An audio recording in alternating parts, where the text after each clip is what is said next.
क्योंकि अब तालिबान का अफगानिस्तान के ऊपर कब्जा हो गया है, तो ये जो तालिबान के लड़ाके थे जो ग्राउंड पे फाइटिंग लड़ रहे थे, उनको अब थोड़ा आराम मिल गया है। लेकिन एक यूनिट है आपकी तालिबान की जो इस समय पे बहुत एक्टिव है, और वो यूनिट है Al Isha group. Al Isha group is the principal handling agency of biometric data project. ये क्या लॉजिक है? देखिए, आपको पता होना चाहिए कि अफगानिस्तान के अंदर जब अफगानिस्तान की सरकार थी, तो दुनिया भर की खुफिया एजेंसीज यहाँ पे काम कर रही थी। चाहे वो अमेरिका की CIA हो, चाहे वो इंडिया की रॉ हो, चाहे वो ब्रिटेन की MI6 हो, जो भी हो, वो सारी की सारी इंटेलिजेंस एजेंसीज यहाँ पे इन्वॉल्व थी। और साथ साथ अफगानिस्तान की जो खुद की इंटेलिजेंस एजेंसी थी, Afghanistan national directorate of security, जैसे कि इंडिया में रॉ और NIA है, वैसे अफगानिस्तान की एजेंसी का नाम था नेशनल डायरेक्टोरेट ऑफ सिक्योरिटी। अब इन एजेंसीज में कुछ लोग इन्वॉल्व थे जो कि अफगानिस्तान के इंटेलिजेंस के लिए काम करते थे। हमारी रॉ, CIA, ब्रिटेन की MI6, ये लोग जब अफगानिस्तान में काम करते थे, तो इनके कुछ इन्फॉर्मर हुआ करते थे अफगानिस्तान के अंदर। और इन्फॉर्मर्स का एक डाटाबेस था। इस डाटाबेस को USA ने मेंटेन किया था। तो वो की लोग जो कि अफगानिस्तान के अंदर तालिबान के अगेंस्ट अफगानिस्तान की सरकार की US और रॉ जैसी एजेंसीज की मदद करते थे, नाटो अलाउस की इंटेलिजेंस एजेंसीज को मदद करते थे तालिबान को हंट डाउन करने के लिए, उनका एक डाटाबेस मेंटेन करके रखा था USA ने।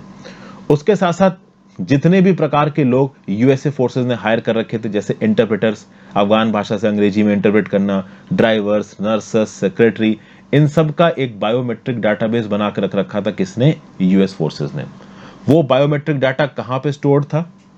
मिनिस्ट्री ऑफ इंटीरियर काबुल में। अब मिनिस्ट्री ऑफ इंटीरियर और सारी ही मिनिस्ट्री तालिबान के कंट्रोल के अंदर चली गई है, तो वो डाटा भी अब तालिबान के कंट्रोल के पास चला गया। और यहाँ पे साफ साफ स्टेटमेंट निकल के आया है तालिबान के स्पोक्स पर्सन का, जो अल ईशा यूनिट के हेड हैं, नवाजुद्दीन हकानी। उसने ये बोला है कि अब हमारा काम यही है कि हम उन अफगान्स को हंट डाउन करेंगे जो कि US को इस प्रकार का डाटा प्रोवाइड कर रहे थे। मतलब US और बाकी जितनी भी खुफिया एजेंसीज हैं, इनको जो भी डाटा प्रोवाइड किया जा रहा था आपका अफगानों की तरफ से, उन अफगानों को ढूंढा जाएगा। अब खास बात यह है कि एक चीज बहुत नेचुरल दिमाग में आएगी कि जो तालिबान में जो लोग हैं वो इतने एडवांस तो है नहीं टेक्नोलॉजिकली। इनकी अल ईशा एजेंसी के जो तालिबानी लोग हैं वो इतने एडवांस तो है नहीं कि इस प्रकार के बायोमेट्रिक आइडेंटिटी को वो हंट डाउन कर पाए।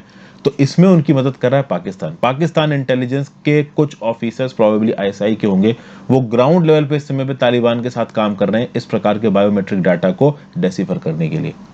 और ऑब्वियस सी बात है, अगर इंडियन इंटेलिजेंस से रिलेटेड कुछ भी यहाँ पे सेंसिटिव मिलता है तो पाकिस्तानी एजेंसीज उसमें बहुत ज्यादा इंटरेस्टेड होंगी। अब प्रॉब्लम यहाँ पे ये होगी कि अगर ये डाटा US एम्बेसी में होता तो डेफिनेटली इस डाटा को अब तक डिस्ट्रॉय कर दिया जाता। बट ये डाटा था मिनिस्ट्री ऑफ इंटीरियर के पास। अफगानिस्तान के प्रेसिडेंट अफरा तफरी में भाग गए और इस डाटा को डिलीट करना, डिस्ट्रॉय करने के बारे में किसी ने सोचा नहीं।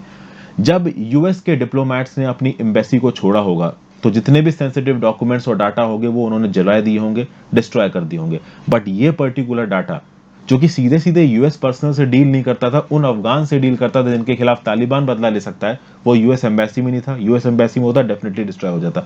अब ऑब्वियस सी बात है, वो अफगानिस्तान की नेशनल सिक्योरिटी की रिस्पेक्ट का डाटा था, तो डेफिनेटली वो मिनिस्ट्री ऑफ इंटीरियर अफगानिस्तान के पास होगा और वो अब तालिबान के हाथ में चला गया।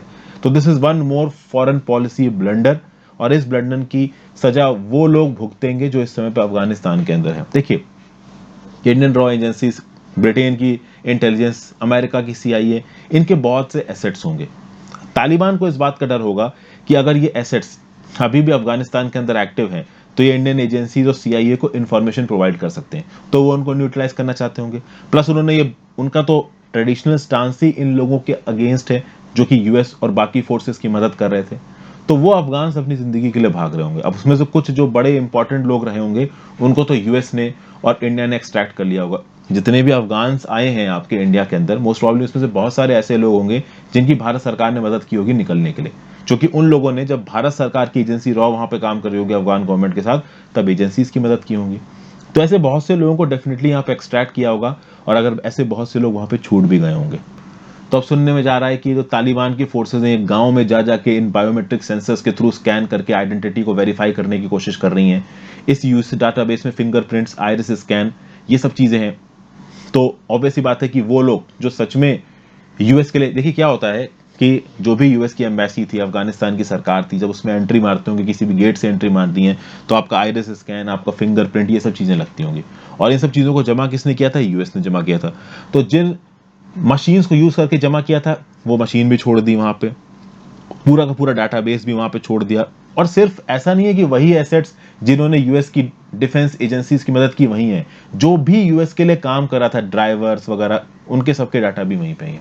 और ये बात कंफर्म्ड है कि पूरी अफगानिस्तान की आबादी को इस अल ईशा यूनिट स्कैन करेगी, उन बायोमेट्रिक स्कैनर की मदद से ये पता करने के लिए कि क्या इसका डाटाबेस जमा किया था यूएस फोर्सेस ने, और अगर उसका डाटाबेस जमा किया था, मतलब किसी भी हाल में उस पर्टिकुलर पर्सन को डिप्लॉय कर रखा था यूएसए की फोर्सेस ने। अब किस लिए डिप्लॉय कर रखा था वो बाद में उनसे हो सकता है टॉर्चर करके पूछा जाएगा।